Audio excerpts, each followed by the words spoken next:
In this video, guys, we're going to look at why trade timing is everything with a little example of a very common trade that you or I may take. Stay tuned.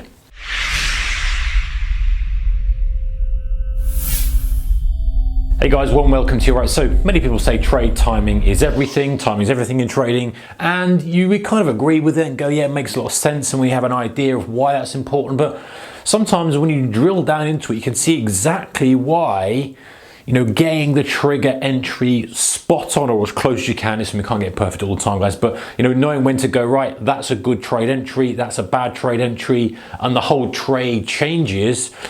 Sometimes we just don't really understand it. So I've done a kind of rough drawing here, guys. My drawings are they're not amazing. Luckily, I'm a better trader than I'm a drawer on the whiteboard, but I'm going to illustrate kind of what the normal situation we might find ourselves in and how just being a little bit late with the entry really does affect the trade. And ultimately, you might want to question whether you want to take it all together. Okay, so we've got this scenario here. Market's pulled lower, our market's made a low, broke through support, come back up. And we are taking a mean reversion type play back up to this moving average, if you like. So it's a daily chart. We've had a push lower. We believe that it's now a bottoming pattern and it's going to push back up. Now, in this scenario, we have two different type of entry criteria.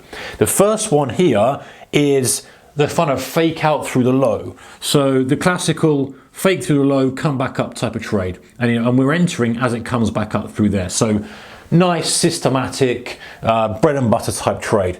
The second entry here is we're waiting now, instead of taking it as we come through the low, we're waiting for it to break through the high of the resistance. So we're waiting for it to break the resistance. Again, bread and butter type trade, very simple, nothing complex about it, something that you may be trading regularly. Now, we're not going to go into the pros and cons of each of those strategies for now, but what I just want to point out is two valid strategies, two valid entries, very technical type plays, how they can really affect the metrics of the trade negatively and positively. So imagine on scenario one, we took it early. So in other words, we took it as it was pushing back up through, still valid. And by the way, in both of these trades, our stop is going to be below the low because that's the thesis of the trade. If it's a reversal, we're expecting the momentum to carry on up to our target up there with a moving average or whatever it may be.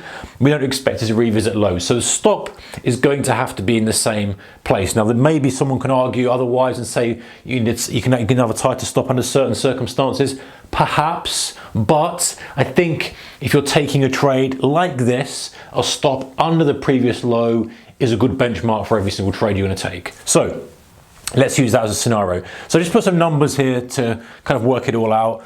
Imagine that our stop was at 100.10, whatever market this may be, currency pair, stock, it doesn't matter. You can give it as USD, JPY if you wanted to.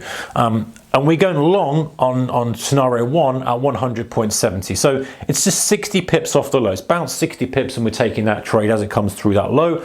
In scenario two, waiting for the high to break, and we've got to wait an extra 100 pips because the range on this from high to low is 100 pips. So we're waiting a little bit longer on this one. Again, both valid trades, but look how it affects our risk reward ratio. Two potentially valid trades, changing the metrics hugely. Assume again our target is the same, because if the broad pattern is the same and the broad thesis is, hey, we think we found a bottom, we believe there's mean reversion, we expect the market to go up to X, that's going to be the same regardless of the trigger we take. So our target is still 103.10. Again, just arbitrary numbers, same target, moving average, whatever we're using as a target for this. Stop at 100.1. You can start to see now how we're framing the trade. Now in scenario one, our risk is 60 pips. Got long at 100.70. We're risking 60 pips, 60 cents, 60 ticks, whatever you want on the trade. The reward is 240. 103.10 is the target. The entry is at 100.70. So we've got 240 pip target. That gives us a 4-to-1 risk to reward ratio. So pretty standard risk reward ratio, pretty decent that is. We're risking 60 to make 240.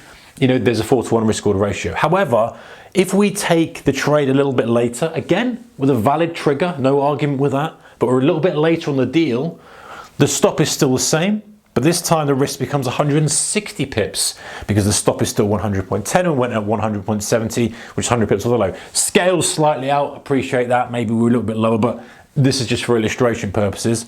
So we're taking 160 pips. Now, again, a valid trade, perfectly reasonable to take, but our target in this instance is 140 pips away. So we've got pretty much a less than 1-to-1 risk reward ratio. So look at the difference in risk to reward ratio that we've got just because we've waited a little bit longer. So I'm not saying we shouldn't wait a little bit longer. Sometimes we need to wait for momentum to occur and wait for the pullback in momentum, but sometimes we need to be a little bit more aggressive just to get the better risk reward ratio, because the longer we wait, the wider the stop's going to be and the closer the target's going to be. So we get double hit on the risk reward ratio, if that makes sense. We get both sides of the scale hitting us as opposed to the other way around. Now, I'm not saying we should always have this in mind, just be trying to buy the low print all the time, because you're just going to get run over, because you're never going to see those reversals. You're going to be standing in front of a train, it's going to push lower and lower, lower. You haven't got a place for a stop. But what I am saying is be a little bit thoughtful about where your stop is going to be on a trade, regardless of how nice the pattern is. That's a very nice pattern when you get this kind of thing. But maybe you need to think, okay, well, if I took it there, I'd have to have my stop below the low.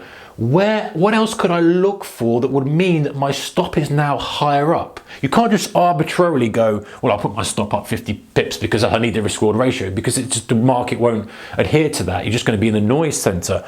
But maybe you say to yourself, right, perhaps a better trade for me, rather than taking the break of that, is to wait for a pullback to there if we get it, then a second go, then I can quite validly put my stop there and change the metrics of the trade again.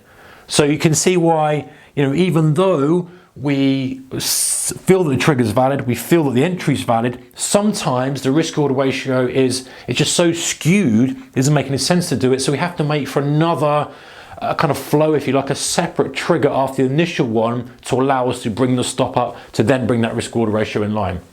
So something to remember, guys, just think, if you can, my preference as well is always for a more aggressive entry. There are downsides to that, because sometimes you're taking stuff that's too aggressive, then you're just not going to get stopped out more often than not, and it undoes all the good work of having a good risk reward ratio. Talk about the risk reward ratio versus the probability of success and how we're trying to balance those two.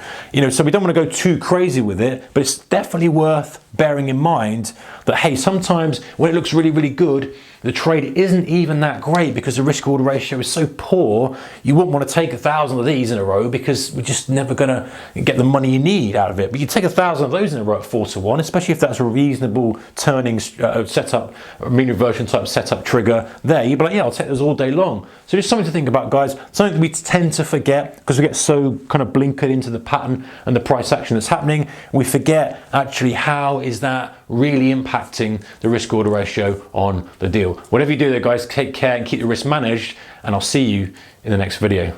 Thank you. Bye-bye.